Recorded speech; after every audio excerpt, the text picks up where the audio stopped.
Aqueles que nos acompanham nesses quase 3 anos de apostolado, através do YouTube, aqui falando do Padre Pio, e que viram a maior parte dos vídeos, podem achar que já viram tudo do Padre Pio, né? Eu posso garantir para vocês que não. Nós temos uma quantidade ainda de matéria para falar do Padre Pio que é quase infinita. E, às vezes, nos cai nas mãos também matérias que nós já tratamos aqui, mas não com certos detalhes que aparecem e que tornam o fato mais incrível. Eu já vi de tudo aqui também, mas eu nunca tinha visto a história de um milagre que o Padre Pio fez com uma pessoa que sequer o conhecia. Ele talvez conhecesse por uma visão, por uma visão profética, etc., porque Deus o fazia conhecer tudo, né? Mas o que foi milagrado não conhecia. E essa é a história que nós vamos ver. Salve Maria, meus caríssimos irmãos da Associação Regina Fide Brasil e Portugal. Meu nome é Odair Gutierrez e esse é o nosso programa de hoje, Padre Pio.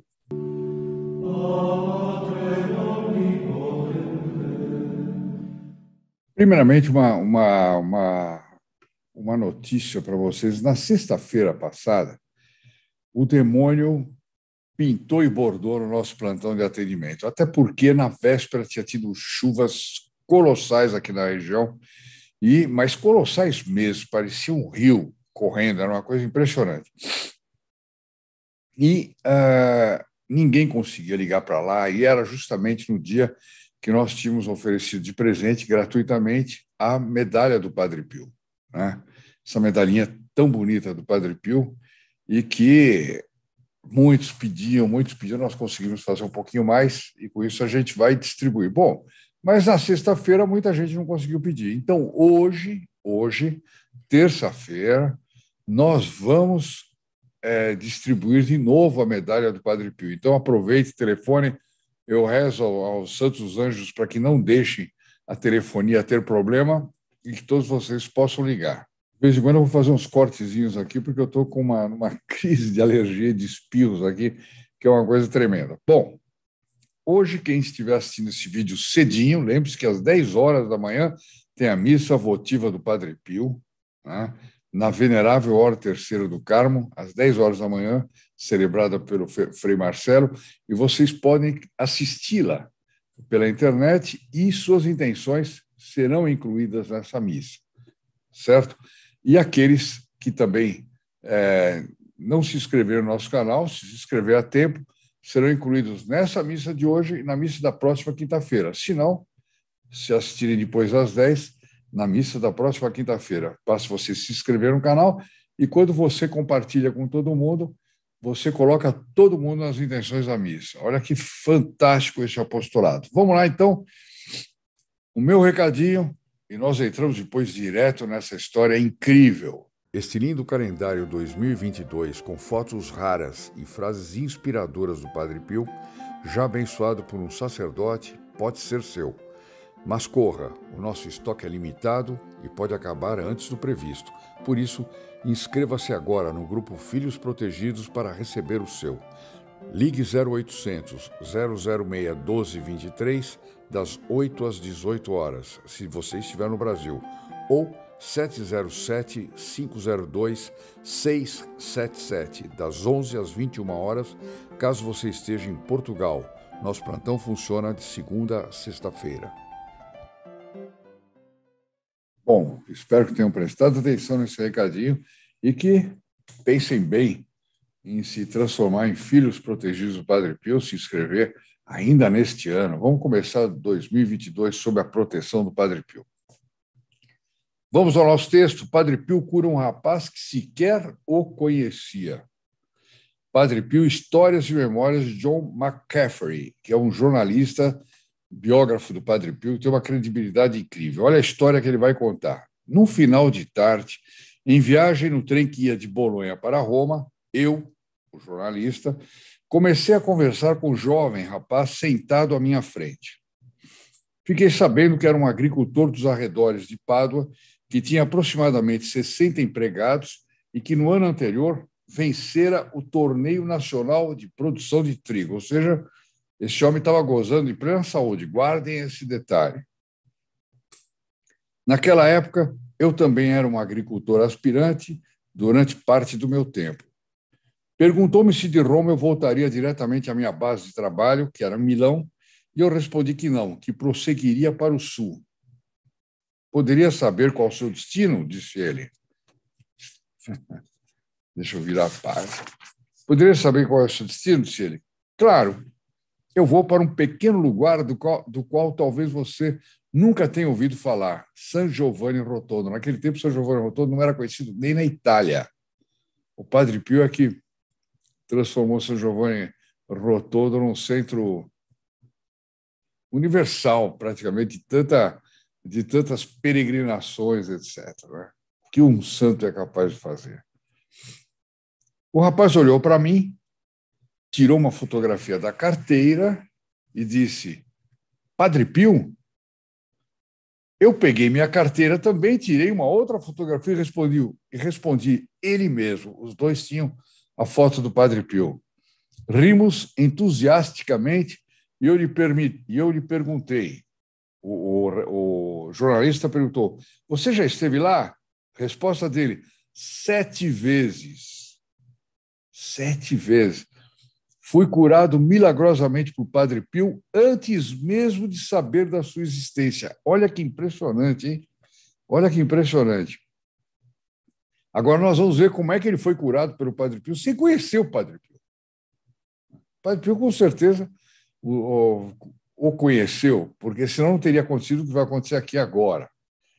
Certo dia, em sua fazenda, pouco após o fim da guerra, esse jovem sofreu um grave acidente e foi acometido por dupla embolia pulmonar. Lembra-se que nós estamos falando de uma época em que os recursos da medicina eram muito parcos. Receitaram-lhe inúmeros remédios modernos, que pareciam fazer efeito por algum tempo, mas, em seguida, a embolia voltava com mais gravidade e ele percebeu que estava para morrer. Ele percebeu. Provavelmente era o começo dos antibióticos, né? Só que eles eram fracos. E depois a doença voltava. Hoje em dia tem uma tal quantidade que eles vão aplicando, até que chega um que, se não matar a doença, mata o sujeito. Mas, enfim, é mera cogitação que eu estou fazendo. Mas o mais importante é isso: o rapaz teve a sensibilidade de que ele ia morrer.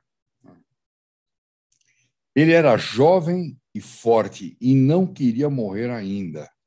Era também religioso e inteligente e rezou de uma forma que eu nunca tinha ouvido alguém rezar antes. Olha como é que o rapaz rezou pedindo a cura dele. Olha como ele rezou. E aí vocês vão ver que não era um rapaz qualquer, não. Ele tinha uma grandeza de alma importante. Ele contou-me, com toda a devoção possível, pedi a Deus que permitisse que alguém mais digno do que eu intercedesse por mim. Ele, sem querer, pediu para Deus mandar o Padre Pio interceder por ele. Por isso que ele não conhecia o Padre Pio. E como é que ele descobriu depois? Nós vamos ver daqui a pouco. Eu tive aquilo, o rapaz continua falando, né? Tive aquilo que só posso definir como uma aparição. Olha o que aconteceu. Um frade com barba estava à minha cabeceira. Ele se inclinou, colocou a mão no meio do meu peito, sorriu e desapareceu. Ele não conhecia Padre Pio. O jovem entendeu imediatamente que tinha sido curado e, para espanto dos médicos, isso foi plenamente confirmado. Quer dizer, ele estava numa situação de morte quase. Mas ele não falou com ninguém sobre a aparição, exceto com sua mãe. Ele disse: as pessoas pensariam que eu era louco ou neurótico. Então, ele não falou. Eu acho que ele fez bem, porque ele fica contando um negócio desse. Olha, eu tive uma aparição de uma senhora que eu não sei bem quem era e que fez isso. Aí depois ele descobre que é Santana, mãe de Nossa Senhora, né? Mas eu fui curado por causa de uma aparição de quem? Aí eu falo, esse camarada, olha, a embolia afetou a cabeça dele. Assim, ele e sua mãe guardaram o segredo e deixaram os médicos e os outros com suas hipóteses. Então, cada um deve ter falado, é porque mudou o tempo, é porque não sei o quê, o tal remédio deu efeito, certamente, né? Ele estava para morrer, né? Ambos perguntavam-se, entretanto, ele e a mãe, quem seria o frade que tinha aparecido e concluíram com bastante naturalidade que devia tratar-se de um santo do passado. Olha que coisa. O que é ter espírito católico? Eles também não ficaram imaginando coisas além de que era um santo. Só pode ser um santo do passado. Mal sabiam eles. Passaram-se vários meses desde o milagre.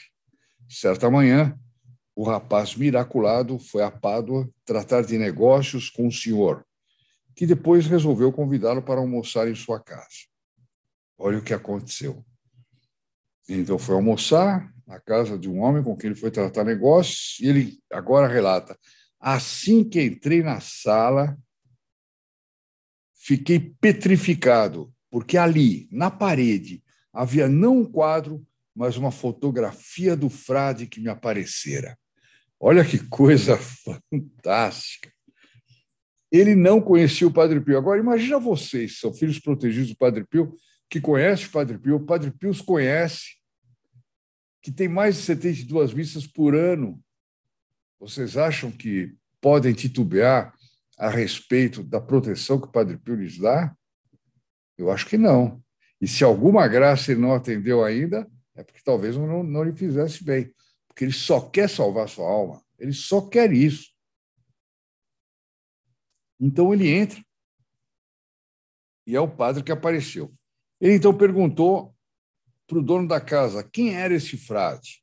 A resposta e a descrição do Padre Pio, ouvidas durante o almoço, fizeram com que o jovem, dinâmico como era, partisse na mesma noite no trem de Foggia. Foggia já fica pertinho, São Giovanni Rotondo, a estação de trem ia até Foggia. Ele pegou o trem na mesma hora, saiu da casa do homem, foi para a estação e falou: quero conhecer esse homem. Olha que maravilha. Chegou por volta das 4 da manhã do dia seguinte, atordoado pela viagem improvisada e estranha. Encontrou um táxi na estação e chegou à pequena igreja de São Giovanni Rotondo exatamente a tempo de assistir à missa do Padre Pio às 5 horas da manhã. A gente pode pensar que tudo deu certo, né? Coincidência, não. Deus está controlando tudo, tudo. O horário de chegada, o horário de pegar o trem, o horário de chegar para a missa. Né? E provavelmente Padre Pio com conhecimento de tudo isso que estava acontecendo. Bom, quando o Padre Pio subiu ao altar, eu não tive mais dúvidas. Aquele era, com absoluta certeza, o frade que apareceu em resposta à minha oração. Foi a pessoa mais digna que Deus encontrou para interceder por ele. Isso ocorreu no meio do inverno, quando não havia aglomerado de pessoas que costumavam viajar no restante do ano para São Giovanni Rotondo. Assim, ao invés de precisar esperar vários dias para a confissão, porque essa era a única maneira de se conversar com o Padre Pio, em São Giovanni Rotondo, era se confessando, né? O jovem conseguiu confessar-se naquele mesmo dia. Olha só que coisa. E olha como é que ele fala com o jornalista. Ele diz assim: aqui no trem, eu posso assegurar que ainda revivo toda a emoção daquele momento. Padre Pio abençoou-me e eu me confessei. Depois, no final, Padre Pio perguntou-me com a voz mais natural do mundo. Olha só como o Padre Pio sabia das coisas. E agora me diga uma coisa sobre seus pulmões, como estão? Quer dizer, ele não foi lá falar com o Padre Pio dizendo: olha, obrigado por ter me curado. Ele foi para confessar e para ver o Padre Pio. E o Padre Pio perguntou: e como é que estão seus pulmões? Aí tirou toda a dúvida, né? Era o Padre Pio que estava lá. Ele respondeu: obrigado, padre, estão perfeitos. Padre Pio: foram examinados através de radiografias. Olha que o Padre Pio não desprezava a medicina, nada disso. Perguntou, foram examinados? Ele respondeu, sim, padre. Ótimo. Graças a Deus e Deus o abençoe, disse o Padre Pio para ele. Aí ele termina dizendo termina o relato dele para o jornalista dizendo: você se admira de que eu continue a viajar a San Giovanni Rotondo ou de ainda me arrepiar ao contar novamente esse fato? Ele tinha dito que já tinha ido 7 vezes a San Giovanni Rotondo. Então ele diz: você ainda se admira depois do que aconteceu? Imagina a história desse homem. E quantas vezes ele não foi para São Giovanni Rotondo, né? Quantas vezes. É isso aí, pessoal. Se vocês gostaram desse vídeo, dê o seu like ou seu joinha aqui embaixo, né? E ajude-nos como puder aqui em cima, ó. Ah, não é aqui. Sendo membro do canal para assistir os vídeos de Santa Teresinha ou aqui. Faça a sua doação para que a gente possa tocar esse apostolado para frente. Eu indico para vocês um vídeo antigo, né? Chama Padre Pio pode mais do que a ciência. Olha aí, nós estamos na época que a ciência pode tudo, a ciência é Deus, né? E todo mundo invoca a ciência para dizer que ele tem razão. Bom, e às vezes pode ter, mas em todo caso, Padre Pio podia mais do que a ciência. Está aí, eu estou deixando a indicação do vídeo aqui na descrição do canal. E lembro novamente, inscreva-se, acione o sininho, você será incluído na missa da próxima quinta-feira e todo mundo com quem você compartilhar este vídeo também será, ou outro vídeo, também será incluído nas intenções da mesma missa e receberá graças por isso. O vídeo de amanhã, Padre Pio luta contra o demônio para entrar no convento. Por que isso aconteceu? Porque Deus, antes do Padre Pio entrar para o convento, revelou a ele qual era a imensa missão que ele teria. Isso nós vamos contar amanhã em detalhes. Não deixe de terminar o dia sem fazer algo pelo Padre Pio e vamos ficar agora com a Ave Maria por todos os que chegaram até aqui nessa parte do vídeo e pelas santas almas do purgatório, especialmente neste mês. Salve Maria, caríssimos amigos, Brasil e Portugal, caríssimos irmãos Brasil e Portugal, e até amanhã. Ave Maria, cheia de graça, o Senhor é convosco. Bendita sois vós entre as mulheres, e bendito é o fruto do vosso ventre, Jesus. Santa Maria, Mãe de Deus, rogai por nós, pecadores, agora e na hora da nossa morte. Amém. In nome del Padre, del Figliolo e dello Spirito Santo, e così sia. Sia lodato Gesù e Maria, e buonanotte a tutti.